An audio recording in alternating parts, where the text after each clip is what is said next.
हाय, good morning. कैसे हो आप सब लोग? आप लोगों की पढ़ाई कैसी चल रही है? आप सोचते होंगे कि सर ये सवाल हमेशा पूछते हैं। पहला सवाल तो यही पूछते हैं कि पढ़ाई कैसी चल रही है। मुझे पता है यह फालतू का सवाल है, और मुझे तो यह भी याद है जब मैं आपकी तरह छात्र था, जब मैं छात्र जीवन में था, पटना में रहता था।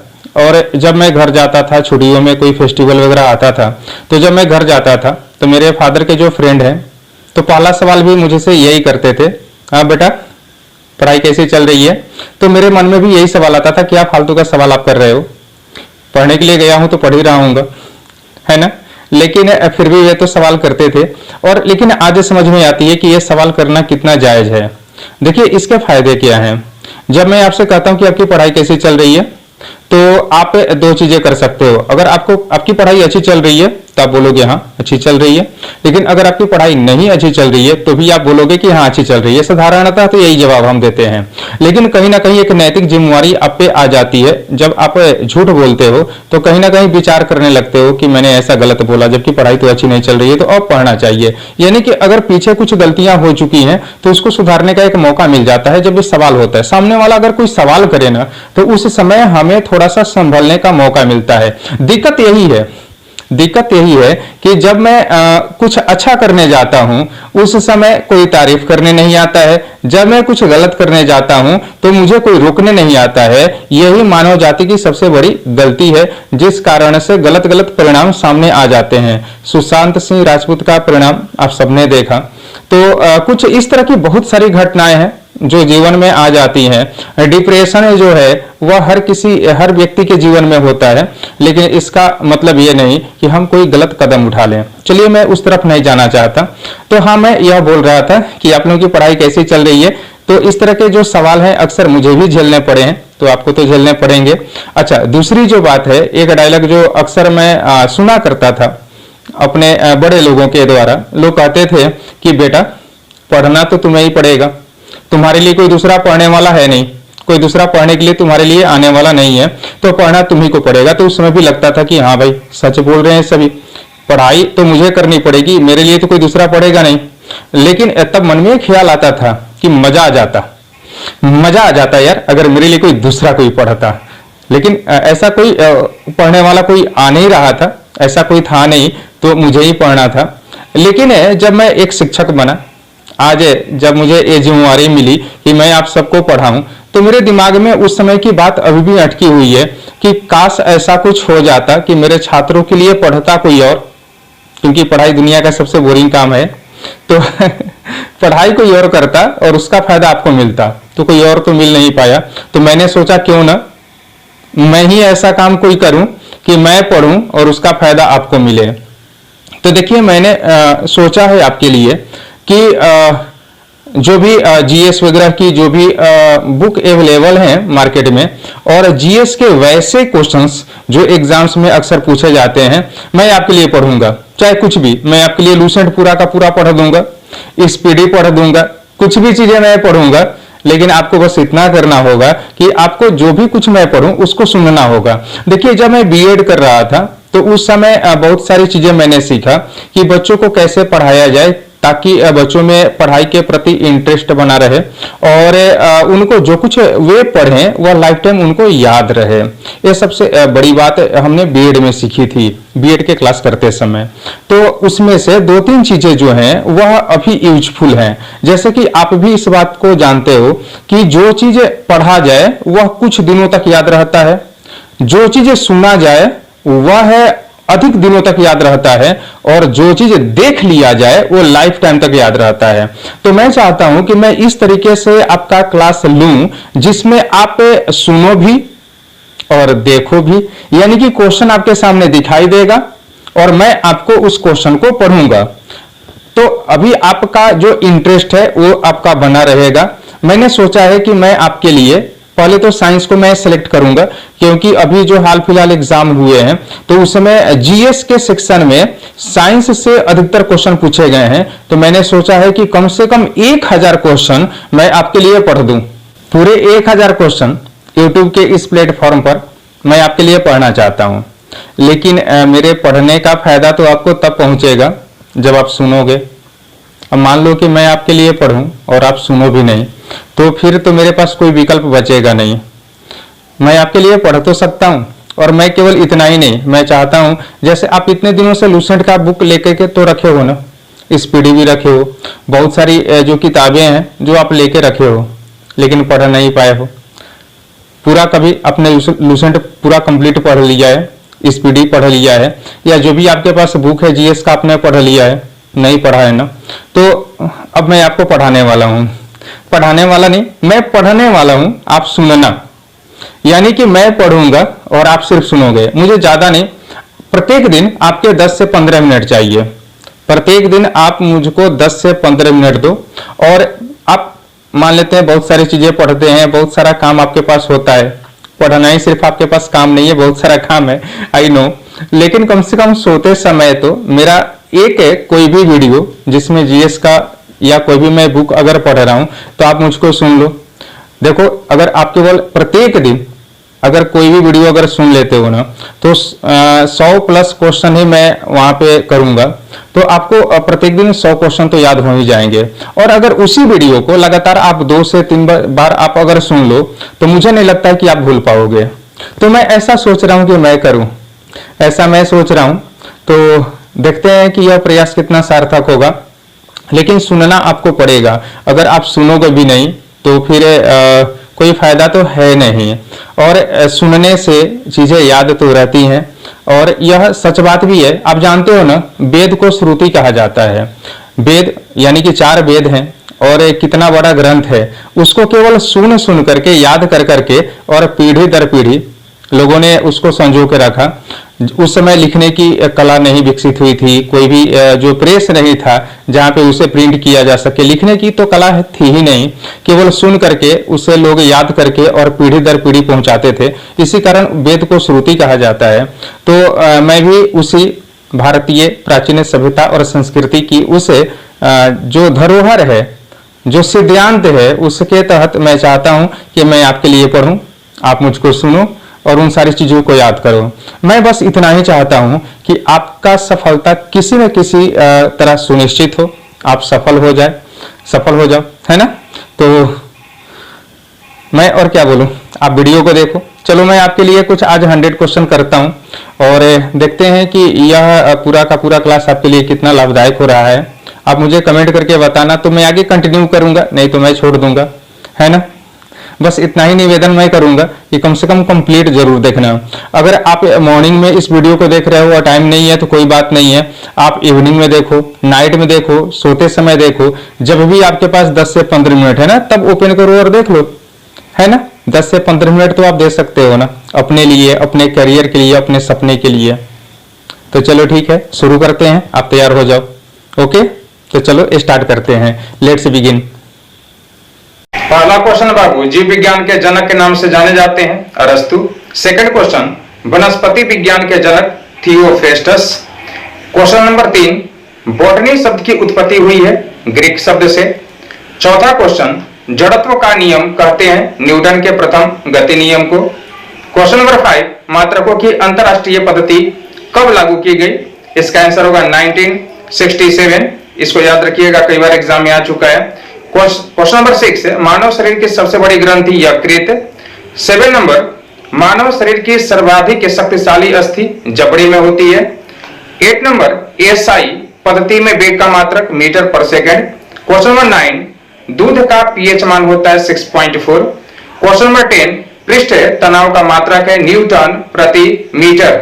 आगे बढ़ते हैं। क्वेश्चन नंबर 11, एक ही प्रकार के परमाणुओं से मिलकर बना पदार्थ कहलाता है तत्व। क्वेश्चन नंबर 12, मनुष्य के शरीर में पैर की हड्डी होती है खोखली होती है बाबू। क्वेश्चन नंबर 13, बिल्ली का वैज्ञानिक नाम क्या है? Felis domestica.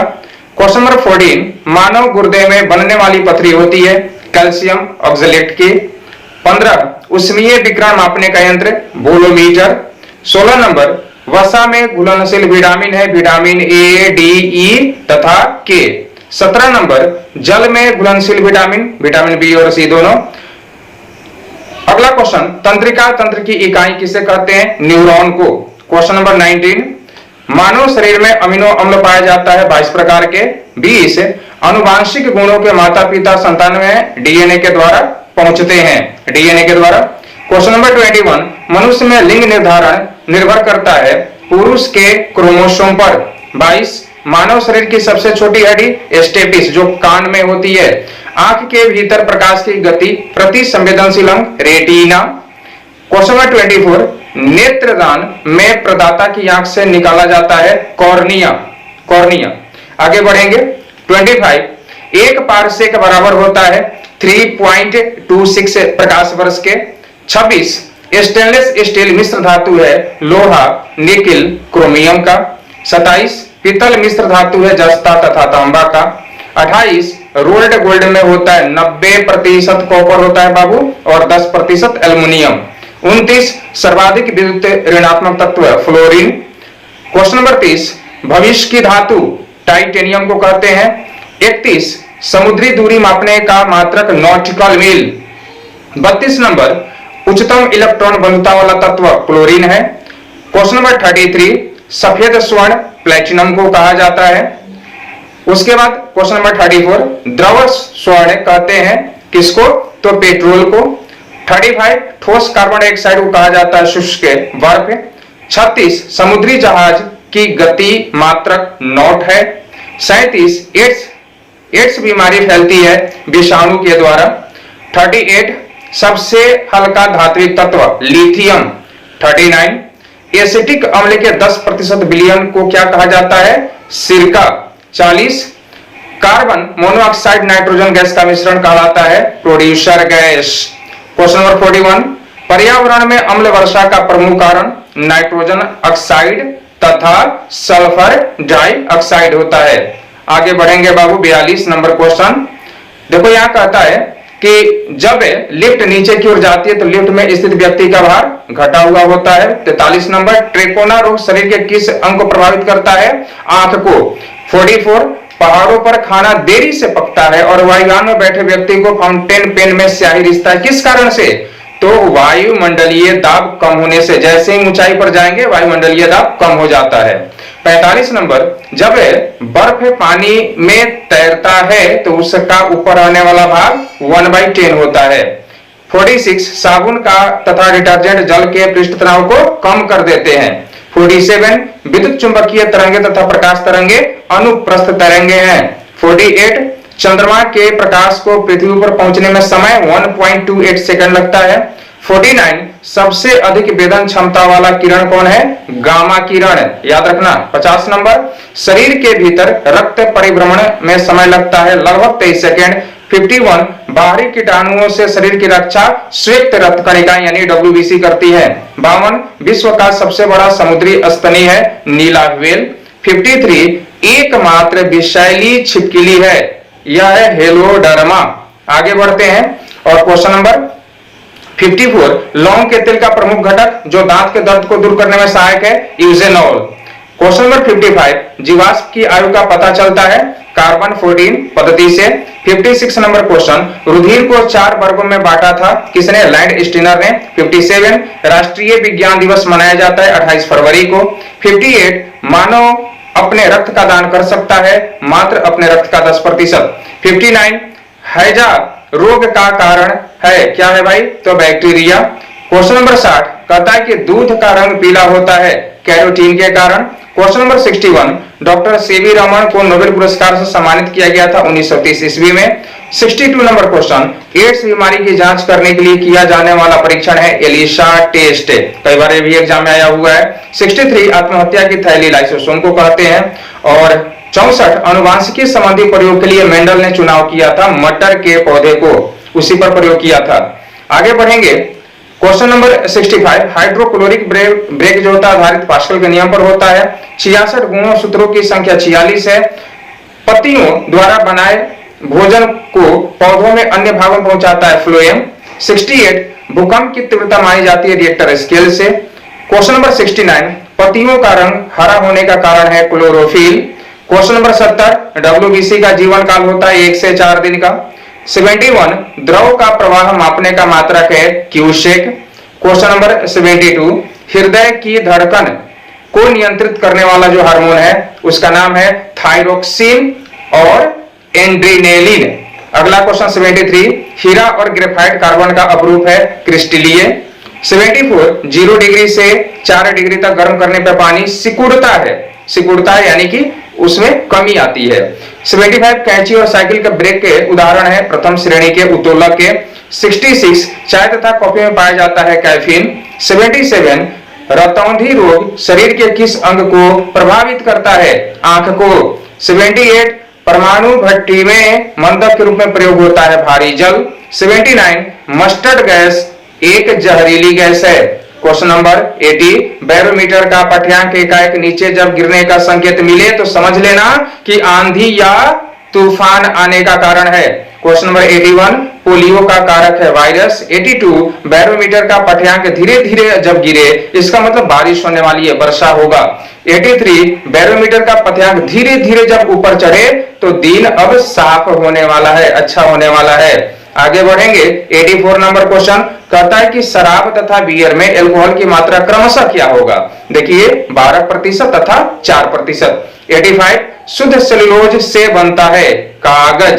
86, पेंडुलम की घड़ी तीव्र गति से चलती है शीतकाल में यानी ठंडे में। 87, ग्रेफाइट को कहते हैं पेंसिल ब्लेड। 88, डीडीटी का पूरा नाम है diphenyl trichloroethane. Question number 89, black hole का सिद्धांत प्रतिपादित किया था एस चंद्रशेखर ने। 90 नंबर का क्वेश्चन, एस्प्रिन तथा पैरासिटामोल पदार्थ यह ज्वारनाशी है। 91, क्लोरोफॉर्म का प्रयोग किया जाता है निश्चेतक के रूप में। आगे बढ़ेंगे। अगला क्वेश्चन है 92, एक चालू रेफ्रिजरेटर को बंद कमरे में खुला छोड़ दिया जाए तो कमरे का तापमान बढ़ जाएगा। क्वेश्चन नंबर 93, क्रिस्टल का कोण मापा जाता है गोणियों मीटर में। 94, कांच को रंगीन बनाने के लिए हम क्यूप्रस ऑक्साइड का प्रयोग करते हैं। 95, आग बुझाने के संयंत्रों में प्रयोग किया जाता है कार्बन टेट्राक्लोराइड का। 96, लेंज का नियम आधारित है ऊर्जा संरक्षण के सिद्धांत पर। 97, टूथपेस्ट बनाने में प्रयोग किया जाता है कैल्शियम फास्फेट का। 98, रमन प्रभाव संबंधित है प्रकाश के प्रकीर्णन से। 99, सिक्का धातु मिश्रण है कॉपर तथा निकिल का। 100 नंबर का क्वेश्चन, चलो सेंचुरी लगा रहे हैं। बादल तथा कोहरा विलयन है कोलाइडी में। एक सवेग पानी से भरी बाल्टी में रखी छत टेढ़ी दिखाई देती है अपवर्तन के कारण। 102 नंबर क्वेश्चन, विभिन्न रंगों के प्रकाश उत्पन्न करने के लिए उपयोग की जाती है नियोन गैस का। नियोन गैस चेचक रोग का कारक है विषाणु।